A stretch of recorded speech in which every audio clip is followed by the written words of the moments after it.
Mariing itinanggi ni Quezon City 1st District Representative Arjo Atayde ang mga alegasyon na mayroong ghost project sa kanyang distrito.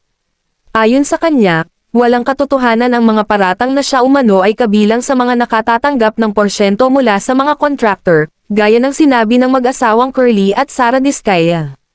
Giit ni Atayde, ang mga proyektong pinopondohan ng kanyang tanggapan ay totoong umiiral, ginagawa, o tapos na.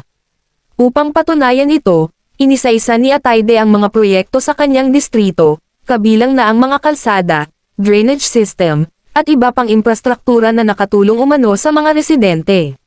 Sinabi rin niya na 7 sa mga proyektong tinukoy bilang ghost ay aktwal na makikita sa lugar at may dokumentong magpapatunay ng kanilang pag-iral. Binigyang diin ni Atayde na bukas siya sa anumang investigasyon upang mapatunayan ang kanyang pagiging tapat sa serbisyo publiko. Para sa kanya, ang mga ganitong akusasyon ay bahagi lamang ng political intrigue na layong sirain ang kanyang reputasyon.